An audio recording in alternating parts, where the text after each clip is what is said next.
This episode is in partnership with Fantasy WSL, the biggest fantasy game in women's football. Fantasy WSL is where you can manage your own squad and earn points for real-life performances. Rise through the ranks in leagues against your friends and fellow managers. Keep up to date with the WSL results and fixtures with game week and live match notifications. Head to fantasywsl.net or download the app from your app store and get started today.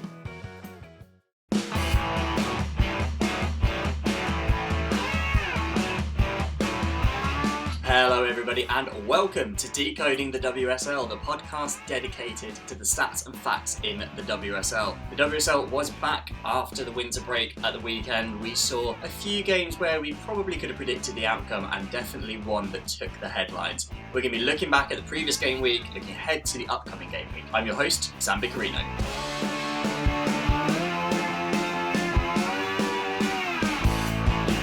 Yes, listener, welcome to Decoding the WSL on what is Wednesday the 22nd of January as I'm recording. Maybe it's Thursday or Friday as you're listening, but lovely to have you nonetheless. Now, before I get into anything in particular in this pod, I just want to highlight that you may have heard a little bit about Fantasy WSL at the start before my intro.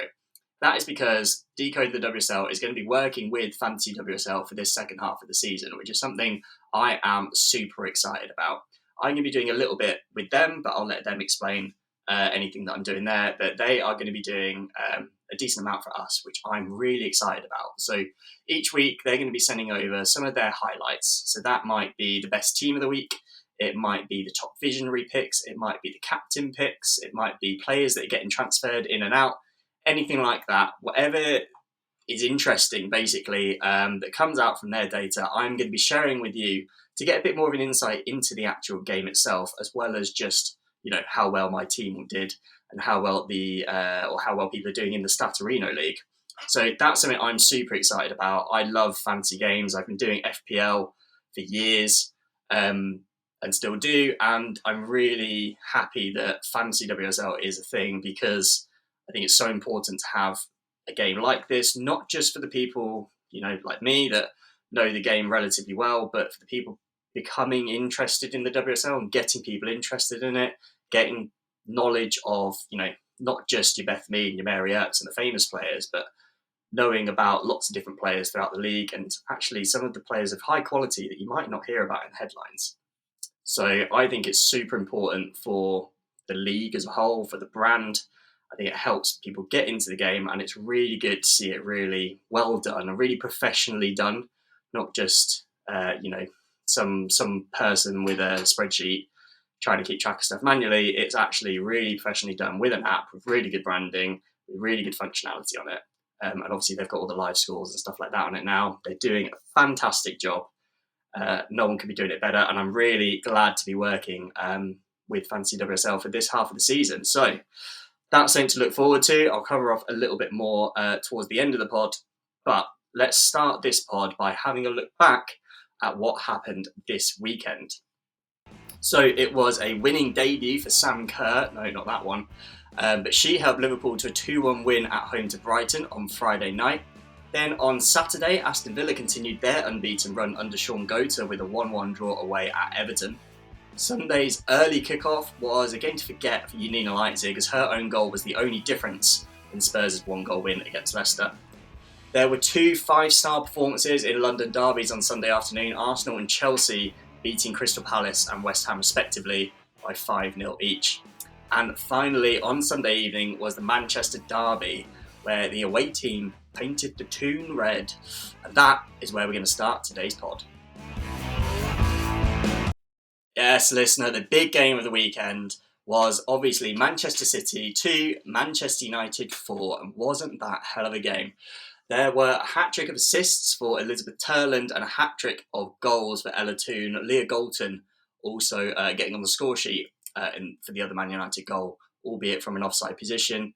Rebecca Knack getting her first goal for Manchester City as well, although obviously not the best game for the Blues. I think this was a game where I actually want to highlight Mark Skinner a little bit because he gets a lot of stick from Manchester United fans. And, I'm not a Manchester United fan. I don't know the ins and outs as much as they do. It may well be fair enough. But I think in this game, his team, or I don't know if it's him or if he's got other sort of tacticians with him that are doing this. I think they saw a weakness in Man City's side. There obviously isn't much of a weakness, but with Alex Greenwood out, they obviously don't have the same distribution that they usually do because she is their best passer. They tried to go through Leia Alexandri as much as possible, as you would, but Manchester United did a really good job of cutting her off and forcing Man City to play out via Chiara Keating, who she is a really good shot stopper. She had the best sort of post-shot XG against goals, or goals prevented, as you might know the stat. The best goals prevented in a WSL season ever last season. She's a fantastic shot stopper, but distribution is not her strong point. So Manchester United capitalised on that. They put a really high, really sort of confident, aggressive press on, where if you get it wrong, Manchester City are going to rip you apart. But when you get it right, it just leads to the goalkeeper's distribution being the key aspect in the game. And obviously, as I've mentioned, it's not Chiara Keating's best aspect to her game, and she did not do well in this game. Manchester United unsettled her and capitalised on that, and I think that's where a few of the goals came from. The one straight after half-time is obviously the main one there. Elizabeth Turland closing down after pretty, poor touch at the start of the second half. Literally at the start, it was about 10 seconds in, wasn't it, if that. Another Toone, then beating Chiara Keating to the ball. One to forget for the Man City keeper. Ella Toone was the third player to score a WSL hat-trick this season. Kiko Seiko scoring one on the opening day against Everton, and Bunny Shaw getting one against Spurs in game week 7 when she just absolutely, I think, tore through Claire Hunt pretty much. Claire Hunt's sort of performance in that big game against Man City was definitely one that she'll want to forget, because Bunny Shaw showed why she is such a prolific goal scorer and such an elite player. Ella Toone did actually break kind of a record with her hat-trick though. She had a hat-trick with just 8 touches in the attacking third. No player has ever done it with fewer since the, I think it's Opta started recording touches back in the 18-19 season. On the assist side, obviously I mentioned Elizabeth Turland got a hat-trick of assists. She's the second player to do that this season. Lauren Hemp against Spurs in game week 7, the same one as the Bunny Shaw hat-trick of goals, was the only other one, only other time that's happened so far this season. Another stat I really want to highlight from this game was the possession, because Manchester United ended this game with 27% possession to obviously Man City's 73%. That is the second lowest possession for a winning side in the WSL this season. And I'll give you a second, I'll fill for a little bit to try and guess what the other team is, or the other game was, where a team had less possession and managed to win. Obviously, for this one, like I said, it's about 1 in 4 for Manchester United. Well, 1/4 of the time they had the ball, 27%. The lowest was 21%, which was just before Christmas for Everton against Man City in their 2-1 win. So that does also mean it's the lowest possession of this Manchester derby. That is the lowest possession for a team that has won by 2 or more goals. And I believe that's the lowest ever by a team that has won by 2 or more goals. So a really impressive performance by Man United. I think tactically they did it perfectly. I think they've obviously worked a lot on this press. They've had a lot of time, obviously, over Christmas to work on it, knowing Alex Greenwood was going to be out. And they executed it really well. I think they need a lot of praise for that. I think the front 4 especially, as well as the sort of any, whether it's Mark Skinner or tactical staff or whoever it is, the coaches, everyone needs a big pat on the back there, because Manchester City are an elite side, but Manchester United, through some really clever play, are now above them in the league. They're up to 3rd. I think you can comfortably say that, for now at least, Manchester is red. Anyway, the rest of the scores this weekend, I did mention Liverpool 2, Brighton 1, and before we talk about the actual football, I want to give a shout out to the Brighton supporters. I know I spoke to She-Girls, which is the sort of Brighton Supporters Association, on X this week, and asked them how long it took. Obviously, this was a 7 o'clock game on a Friday night where Brighton were going away to Liverpool, which is, the majority of the country in terms of the travel. I was told that the Brighton supporters left at about 11 a.m. to get to the match for a 7 p.m. kickoff, and they got back around 2:30. It was about 11 hours on the coach in total to go and watch your team lose 2-1. And I'll tell you what as well, these replies that I got from the Brighton fans said they still had a great day. They do not regret it. They love watching their team win or lose. And I just wanted to give them a shout out because I think that is the epitome of what a fan base should be like. Obviously, not everyone can do that. People have commitments in their lives that don't always allow for stuff like this. But the fan bases that can be like that, I think that is absolutely the best thing to do and the right attitude. They could come away from that, having a unfortunate own goal to lose the match in a game where Brighton, they did all right. They weren't amazing. They weren't terrible. It was a bit of an average game, I think, in total. But they went along. They loved it. They supported their team. And yeah, I can't think of anything better than that. So the Brighton supporters, the She-Girls, and anyone else that went to that game up from Brighton, well done. Congratulations. You are getting my supporters of the week, maybe even supporters of the year. We'll see how it goes. We're only 3 weeks in. This game, like I said, it wasn't the best match. It was an average match. It wasn't terrible. It wasn't amazing. Liverpool probably slightly the better team in this game. I think Olivia Smith's first goal was brilliant. She really showed how fast she is. The pace that she has is just something that I don't think many defenders at all in the league are going to be able to deal with. So if they can keep doing that sort of counter-attacking tactic against teams that want to press high, especially teams that don't necessarily have the fastest centre-backs, we may see more goals like that from Olivia Smith. And I think it's a tactic that Matt Beard would do well to utilise a lot more. The second goal of the game, Nikita Paris's goal, was quite lucky. I think she would say that herself. It was quite a big deflection. But, if you take enough shots, you will eventually get lucky like that. If you don't buy a ticket, you won't win the raffle. The final goal was Liverpool's winner. It was a Yoran Karabali own goal. A very unfortunate goal. Obviously, she's not tried to score an own goal there. There wasn't really much she could do about it. So 2 kind of fluky goals to end the game, but a really high-quality goal from Olivia Smith early on. I think probably was just about a deserved win for Liverpool. 2-1, maybe even 1-0 was probably a fair scoreline. But yeah, so that was the game on Friday night. Moving on to the game on Saturday was Everton 1, Villa 1. In my opinion, I think Villa were the better team in this game. I watched most of it. But Courtney Brosnan was just on fire. Villa actually accumulated 2.3 post-shot XG from this game. So from their shots on target, they should have scored 2.3 goals. So you would expect at least 2, if not 3 from that. But they only got 1 because of Courtney Brosnan's heroics. She had a fantastic game. I still will say that she is the best keeper in the bottom half of the league. She potentially should, or maybe could, be at a top half club. But yeah, she's brilliant at Everton. They really did well.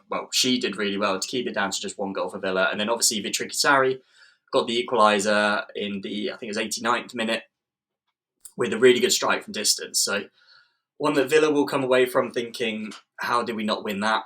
But Everton will be saying they've definitely earned that draw, as they should. Then on Sunday, we had Spurs 1, Leicester 0 to kick off the weekend. I saw most of the first half of this game. It wasn't the best game of football. I think, weirdly, as you don't see that much this season, Leicester were actually the team threatening more, despite the fact they didn't score and that Spurs won the game. Lisa Klopp kept a clean sheet on her debut against her former side. Obviously, she is now at Spurs, having transferred over from Leicester for... I've seen a few different places reporting a fee.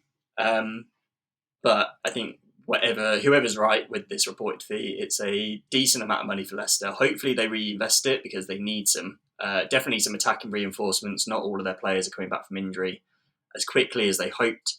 They obviously started with Yanis Cayman up front in this game, for example, and she's a very good footballer, but that is not her position.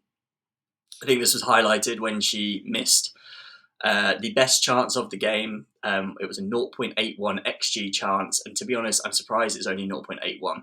She had the ball squared to her. She was just outside the 6-yard box with pretty much an open goal and managed to scuff it wide.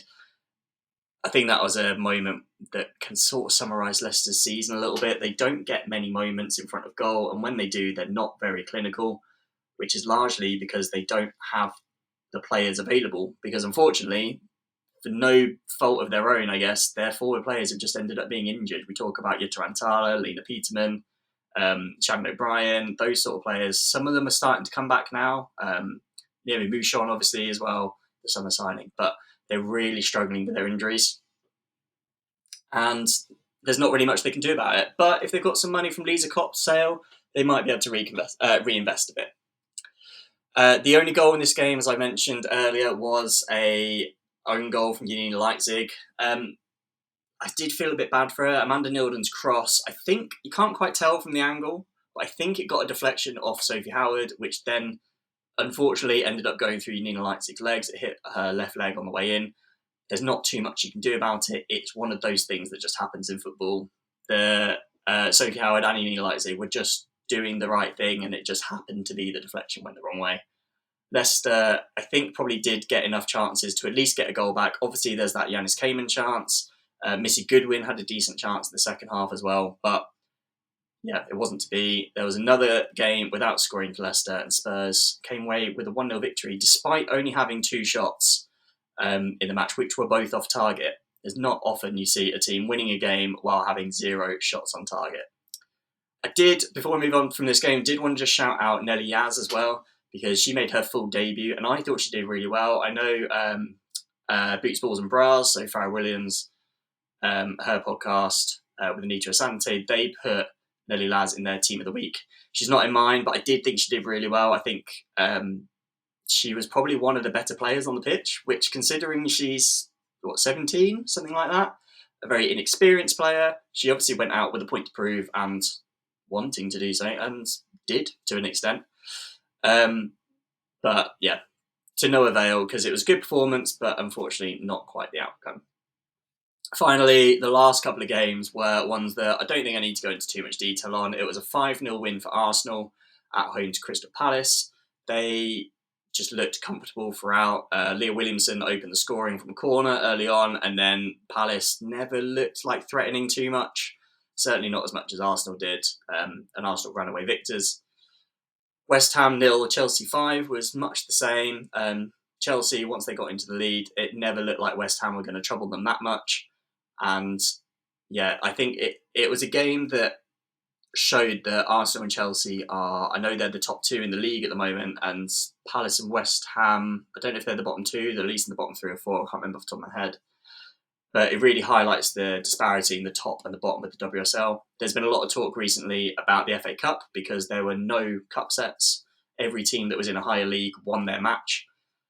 And although it's something that is kind of what you expect, you would also expect some sort of results to go the other way, because if teams are a bit closer in quality, that's what can happen. But yeah, this highlights the difference between the top and the bottom of the WSL for me, never mind going into other leagues. And I think there's probably also a difference between teams like Palace and your West Hams, etc., and teams like Portsmouth, London City Lionesses, Newcastle, any team in the next league in the Championship. I think there's probably a bit of a difference there, because Palace have probably taken quite a decent step up from their quality last season. They were very good last season. That's why they won the Championship. I think they're even better this season, but are still getting thrashed 5-0 by Arsenal. I think there needs to be, personally, I think there needs to be more teams than WSL. I think there needs to be at least 14 for now, maybe more. And I'd expect that the Championship probably needs the same. And I think things like that will just help the teams lower down become better, make the league more entertaining, make it more interesting. And although teams like Arsenal and Chelsea won't have the incredible amount of money coming through short term, I think in the long term it will benefit everyone. And it's not like they don't have any money. Chelsea this morning have had reportedly their world record bid for Naomi Girma accepted of about $1 million. First $1 million player, although not first £1 million player, because pound is a bit weaker as the dollar. But yeah, Chelsea and Arsenal and teams like that don't need the money right now. They're still way ahead. I think it's better that more teams come into the WSL. Over time, that'll mean that the teams lower down, A, are more competitive, and B, will end up getting more money from ticket sales and TV, stuff like that. And then same for the Championship as the game grows. I also think we probably should have 2 relegated teams from the WSL, or at least 1 in a playoff with the second place team in the Championship, something like that. But that will come in time. I hope. I was about to say I'm sure, but I hope. Who knows for sure. So they are the games that happened this weekend. We're going to take a quick break and then have a look at the games that are coming up in the next game week.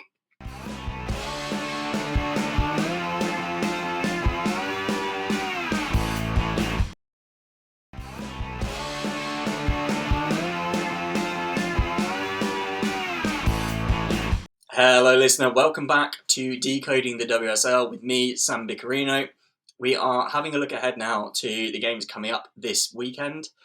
There are, similar to last weekend, I think a few games lower down the table that could make a difference.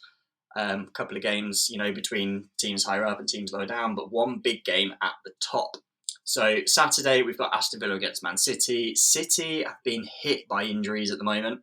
They might have Bunny Shaw back. I know in Gareth Taylor's press conference, he said that she's unlikely to be back for this sort of midweek game, which is tonight as I'm recording. It's not happened yet.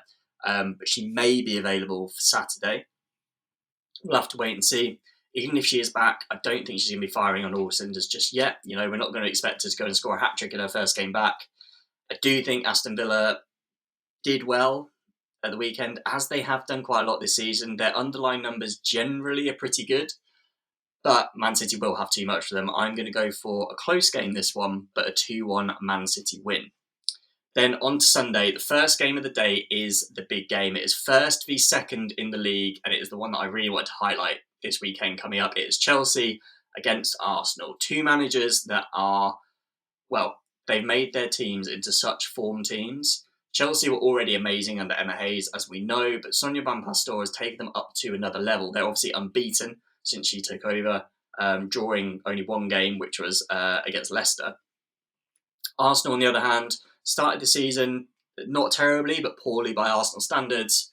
Obviously, Jonas left, and then Renée Slager since has been fantastic. She has now got the job permanently, which, as an Arsenal fan myself, I'm quite happy with. I think a lot of Arsenal fans will be as well. I don't really know who else we would have got in that would have been any better. So, she's already doing fantastically. I don't think the tactics that we had were generally terrible. I think the issue that we had was almost like the feeling around the camp. There was not necessarily bad blood, but not a positive feeling generally around the camp. And I think that breeds into the confidence and to the enjoyment and how much you try risks or you take risks to try fun things like that.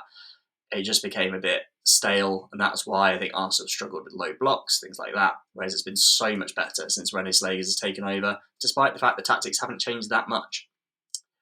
Chelsea haven't lost at home to Arsenal since 2018.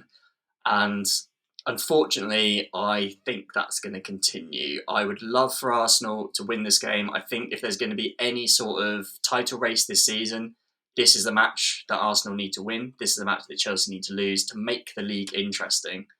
But unfortunately, I can't see it happening. Chelsea are just so good. They have, potentially got Naomi Girma. We've seen this reported by Emma Sarnes and BBC Sport, although it's not been confirmed by the club at the time of recording. But if they've got her, that'll be an extra boost, even though she's not probably going to be in the squad this weekend. That'll at least be a boost to the players and probably a boost to, not a boost necessarily, but a bit of motivation for the centre-backs, because I presume she's been brought in to play alongside Millie Bright, but anyone else that, probably Natalie Bjorn, that's going to be playing alongside Millie Bright, is going to have a point to prove and say, actually, I'm a really good footballer. This is why I should be in this team as well. So I think Chelsea are going to make it really difficult for Arsenal. I think Arsenal can get a goal, but Chelsea are going to be the better team. I'm going to go for a 3-1 Chelsea win. Then the other games that are on this weekend, we have Palace against Spurs. Neither of these teams did particularly well last time out. Palace obviously got beaten 5-0 away at Arsenal. Spurs won 1-0 at home to Leicester, although Leicester were the better team. I think this is another game where I wouldn't be surprised to see Palace win. I think they have good quality in their squad. I think they're mixing together quite well, but Spurs have more. They just have more quality. They've got Maita Oroz back, who I think is a very, very good player. They have obviously players like Hayley Rassos, sort of back to fitness now. She obviously wasn't playing for a bit. Martha Thomas is still a player who will score at some point, I know, because she is getting in the right positions and getting the right shots away. She's just been unfortunate so far. And obviously you've got Evelyn Sumerlin and Beth England, etc. I do think they're just going to have too much for Palace. I'm going to go for a 1-0 Spurs win. The next game I want to speak about is Leicester-Liverpool. This is a game I'm actually going to be at. My first WSL game of 2025. Taking the sort of, short trip-ish to Leicester.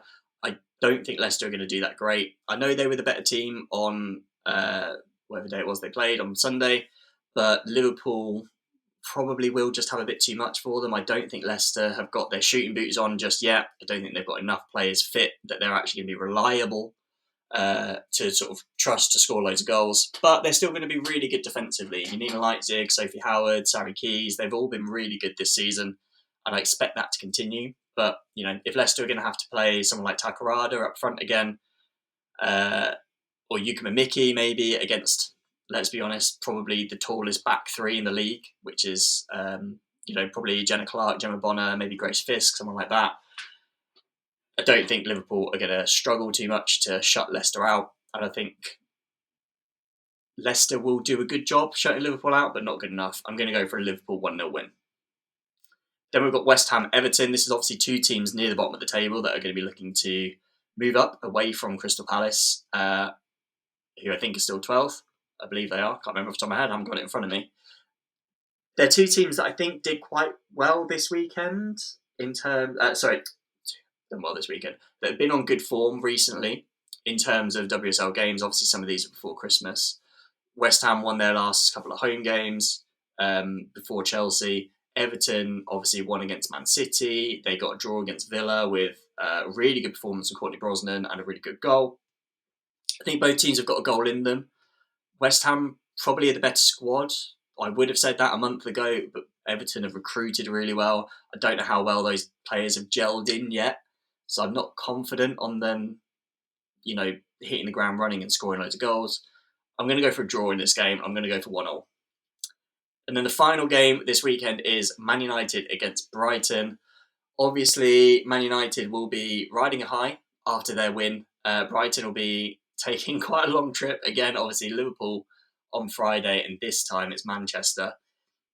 I think Manchester United will win this. They've met 11 times before in the WSL. Only once has Brighton won. I think Manchester United are in a rich vein of form. Obviously, Ella Toone's doing fantastic. There is talk of Chloe Kelly might be coming in. I can't imagine she'll be playing in this game. If it has been done by then, she'll be coming off the bench, I'd imagine. But how do I think this game's going to go? Manchester United will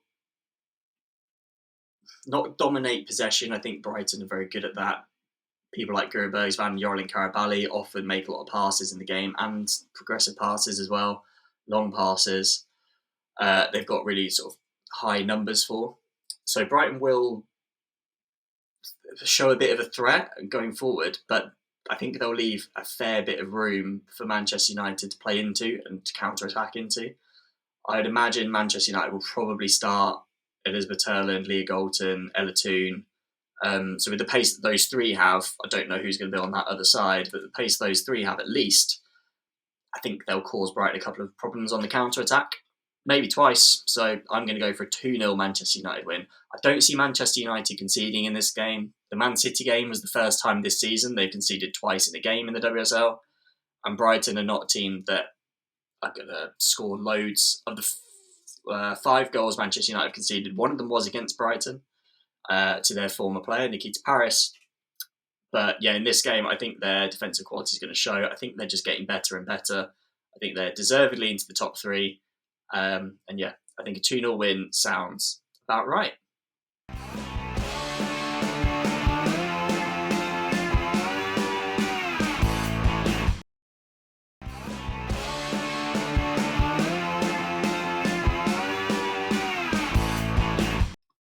Hello, listener. Welcome back to Decoding the WSL.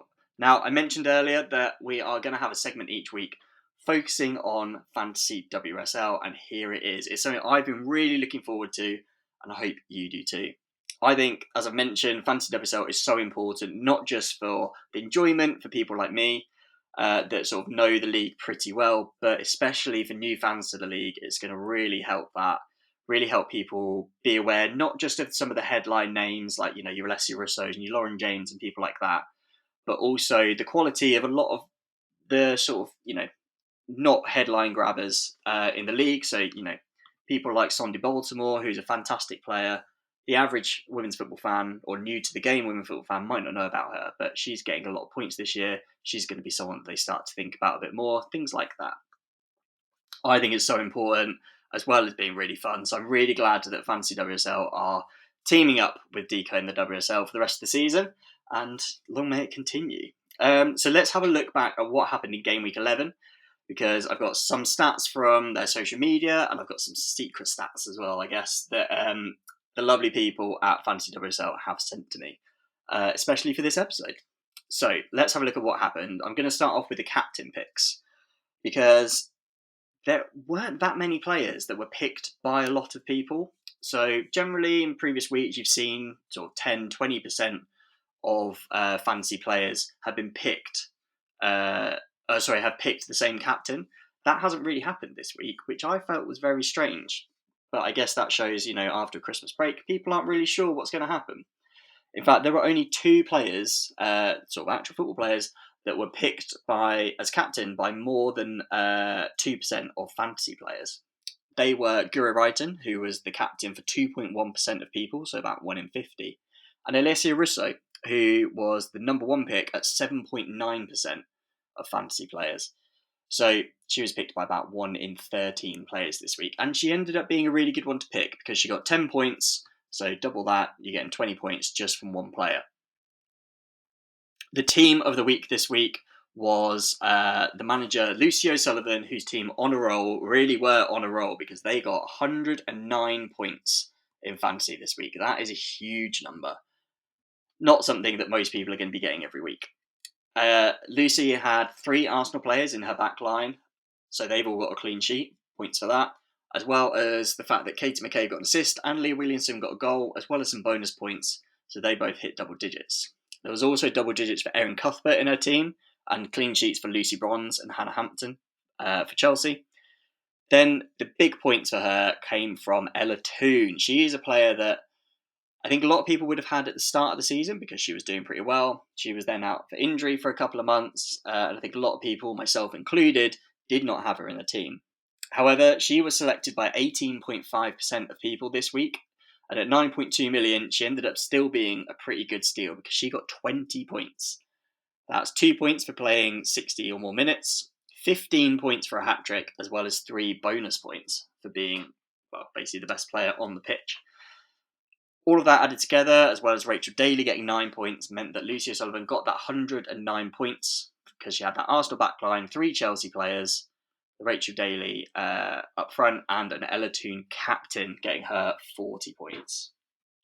So that was the manager of the week, things that most of us will only aspire to be to. I certainly was only aspiring to that this week, because in game week 11, obviously the Second Chance League has started. If you haven't got involved with that, get involved now.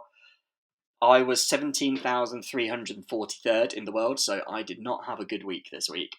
However, I'm still not doing too bad. My 54 points this week kept me 6th in the Stattorino League, and it still kept me in the top 100 in the world since the start of the season, which is something that I can't believe I'm still there. I like to think I know my stuff, but I still didn't expect to be in the top 100. Alas, this week, I did okay because I had Van Domselaar in goal, I had Millie Bright who got a clean sheet, I had Amanda Nilden who got a clean sheet and an assist, her cross that was deflected in for an own goal. No one gets sort of the goal as such. There are minus points for an own goal, but Amanda Nilden still gets a point for an assist.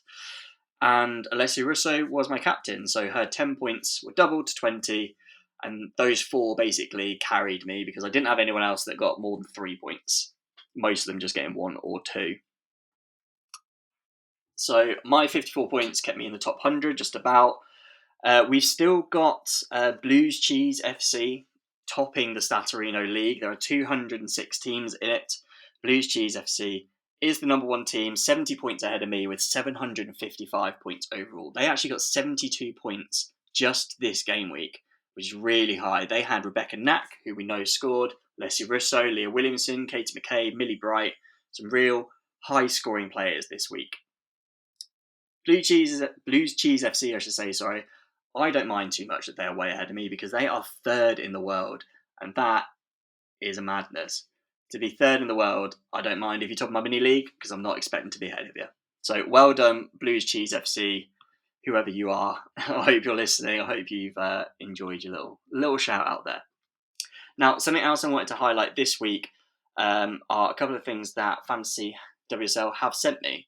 One of those is Visionaries and the top Visionaries this week. So if you don't know, Visionaries are something new that was set up for the 24-25 season in Fantasy. I think it's been an absolutely fantastic inclusion. It's not something I've seen in any other fantasy game. Like I said, I've done other ones before. I've done FPL for a long time. I've done some for the Euros and things like that. I've never seen something like this, but I really like it. Basically, each week, players can become visionary players. They are players who are owned by less than 2% of managers in the world. If so, they then become visionaries. They're called visionaries because you are a visionary for picking a player that less than 1 in 50 people are picking. And if they then get a result, you're going to get extra points for that as a little reward. So if a visionary player scores any points in addition to their basic minutes played, so that's either for playing at least 60 minutes or just making it onto the pitch, if they get any points above that, you get additional 3 points on top of it. So if they get a clean sheet, if they score a goal, if they maybe even just get some bonus points, anything like that, you will get extra points. They're really useful, but they're quite hard to do because obviously they've got to be a visionary. And you've got to be a visionary to figure out exactly who that should be. Now, the top visionaries this week Rebecca Knack was number 1. She had 10 points this week. And obviously, before the game week, she was owned by less than 2% of people. I think that's probably because she's a new signing. People maybe, she's not the flashiest signing. She's a centre-back. She's been brought in to basically replace Alex Greenwood, and a few people at least thought she's definitely someone to get in. And it was a great shout because although results weren't her way, she conceded 4 goals. She did get a goal in the game, and I imagine she might have even got some bonus points too. So 10 points for Rebecca Knack this week. The second and third, or joint second, I should say, were Kat Macario and Luana Bula, both on 9 points. Kat Macario, I think, just is a visionary because she doesn't get played that much, so people aren't picking her. I don't think she's that cheap either. So that's probably why. But she did really well this week. She got 9 points, and I thought she looked fantastic against West Ham. And Luana Bula, who's the other one, she very nearly had a costly mistake.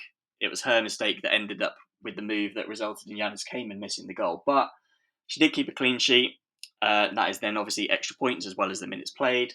So she ended up with 9 points. Some of the other visionaries that got a lot of points this week were Fuka Nagano, Mia Enderby, Sam Kerr, as in the Scottish one, Jill Byings, Lily Woodham, and Gemma Evans.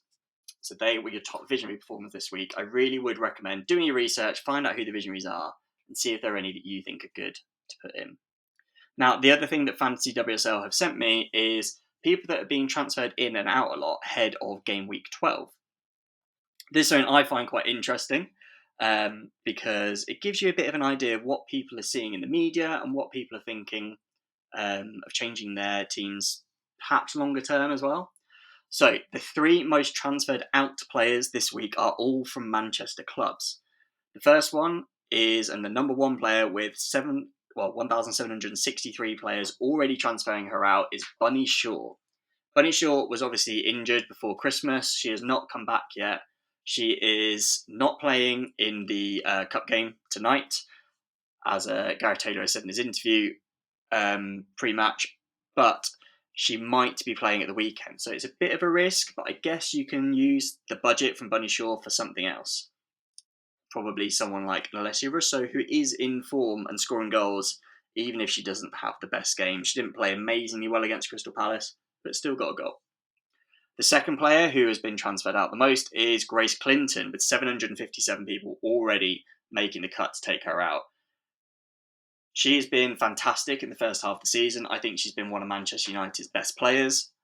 But fantasy-wise, she's done pretty well. She's been one of the better players at Manchester United, 4 points. But she didn't start, and I think that's what's done it for her. Ella Toone's come back in. Manchester United obviously had like a pretty good game plan against Man City. If that's something they keep up, if Mark Skinner's sort of team selection is something that he keeps up, and we know that he's a bit of a stickler for his team selection, he doesn't change it too much. Grace Clinton in this second half of the season, as long as Ella Toone's staying fit, may end up becoming a sub. So she's been taken out by 757 people so far. I'm not so sure that's the best decision, although saying that, I have taken her out of my team as well, to be fair.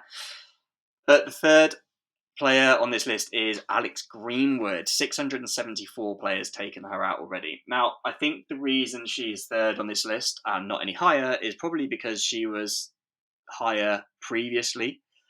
She's obviously been out injured, or she was out injured for the last few games before Christmas, and it doesn't look like she's coming back anytime soon. There's no specific date for her return just yet, but we're not expecting her back in the next few weeks. Definitely not in January. We'll see anything about February or March, etc. Hopefully, there's a little tournament in the summer that she might be representing her country in. So hopefully she's back for that at least. But Man City fans will be wanting her back sooner. But in the meantime, Fantasy WSL players are taking her out.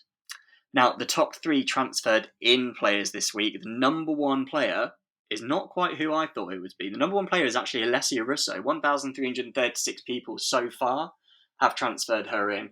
That is, I think, because a lot of people have taken Bunny Shaw out. Bunny Shaw is obviously a very expensive player because she gets so many points. And Alessia Russo isn't far behind, both in points and in price. Alessia Russo is in form at the moment. She finished 2024 in really good form, and she's started 2025 in good form as well, getting on the score sheet at the weekend. So she's got a really difficult game coming up. Her first game back is against Chelsea. Next game is against Chelsea. So I'm not 100% sure she's the best player to bring in, but depending on where else you've allowed your budget, she might be good to keep in. And to be honest, if you're going to have a high value player, she's probably a good one to have. I'll be honest, Alessia Russo is someone I've got in my team, even though she's got Chelsea this week. So, yeah, I don't doubt those 1,300 people. Not far behind with 1,218 transfers in so far is someone that I've transferred in this week. And one of those is Ella Toone. Ella Toone is a player that I didn't know how much she was going to play. She obviously played in the FA Cup game. Or not the whole match in that, so I didn't really know if she'd start against Man City. I didn't know if Manchester United would do well against them or not, so I didn't want to put her in. But she has really hit the ground running. Obviously, a hat trick in her first WSL game back. I don't think she's a player that you can consider leaving out as long as you've got the budget. Manchester United have a decent couple of fixtures coming up where, as long as she's getting played, which Mark Skinner probably will do because he does like to stick with the same 11, I think she's going to be a fantastic option. Another player that has been transferred in a lot this week, the third most, is Viv Miedemar. 881 people have already transferred her in. Viv Miedemar is another one that has been out injured for a while and has come back in and has got on the score sheet straight away. She was, I think people might have seen this clip on socials as well, she was definitely angry with the way the game was going at the weekend. She did not cut a happy figure as she was coming off. I think she expects some, higher standards, both from herself and from the team going forward. Man City have dropped down to 4th now. That is not a position Viv Miedemar expects to be in outside of Champions League places. So you can bet that she's going to have, I don't know, for lack of a better phrase, a bit of a bee in her bonnet and a bit of motivation to have some more success with Man City, get on the score sheet, get some more assists, especially from that midfield position that she seems to be playing in. So I don't think that's a bad shout at all. So yeah, there we go. This week we have, I don't think there's a Friday game off the top of my head. I know I said it a few minutes ago, but memory's like a sieve. There is a game on Saturday, Man City visiting Aston Villa. Make sure you get your teams done before then if you haven't already. Make sure you're in the second chance league. If you're brand new to the game and you're kind of wondering what I'm on about, just go and try it out. You're halfway through the season. It's fine. People will understand if you've sort of joined late and haven't done that well. Use this half season just to learn about it a bit more, and then hopefully next season you'll be a pro And you can share it with your friends, make your own leagues, come and join the Stattorino League. Obviously, it's in my show notes for how to join. But definitely get involved with it because it's such a good, fun game and a good way to put a little something on, sort of almost without gambling, I guess. But to have that same sort of thrill with it, just to have that something else to care about within the game, especially when there's two teams that aren't your team, you don't really care how the game goes, but if you've got some players in it, it just makes it a little bit more enjoyable, I think. In terms of what we're doing for next week, I've made 7 transfers this week. The people at Fantasy WSL, I'm not sure exactly why. I assume it's because it's the transfer window still, have very kindly allowed unlimited transfers still. So I've made 7 this week. I've changed both of my goalkeepers. I've taken Fallas Tullis-Joyce and Sophie Bagley, and I've removed Daphne Van Donsel and King Shemek. I put Maya Letitia and Ash Neville in for Taylor Hines and Millie Bright, and I've taken out Gura Wrighton, Frida Marnham, and Cornelia Cox, and put in Herminger, Nagano, and Smith, the Liverpool trio. So I've gone pretty hard on Liverpool this week. I've put in some Manchester United players, and I think we'll see how we go. Other than that, well, we'll see how we go a bit, because I also need to check what happens tonight, because there is always some sort of injuries or someone will get a strange suspension which applies to the league or something. From doing FPL for years, I just know to never make your team until the midweek games are done. So I'll check it on Friday. Don't take those transfers as golden because they might change. But that's it for this week on Decoding the WSL. Thank you as ever, listener, for tuning in. I hope you've enjoyed the Fantasy WSL segment. We're going to be working on it a little bit. It's a little bit of process behind it to try and figure out what works best. But hopefully you liked it. I quite enjoy it. I love talking about it. We will have someone from Fantasy WSL on the pod occasionally as well to talk about the game. Maybe a little bit of sort of the intrigue behind it, about how it works. Certainly something I'm interested in. And I imagine if you're into stats and stuff like I am and listen to the pod, you're probably kind of interested in it as well. But that is all I've got for this week for you on Decoding the WSL. Thank you again for tuning in. If you enjoyed today's episode, do make sure to follow or subscribe wherever you get your podcasts. And it does help if you can give us a 5-star review, because it does go a long way in helping others find the show. You can also follow Decoding the WSL on Instagram, and as ever, for even more stats and insights, follow me at Stattorino. You can follow me on X, formerly Twitter, Instagram, or my, well, not necessarily favourite, but one of my new enjoyers in terms of social media, which is Blue Sky. It's kind of like Twitter, but better. That's the best way I can describe it to you. So if you're not on Blue Sky yet, get on it and give me a follow as well. It's very good. Thanks again for listening, and I will speak to you at the next one.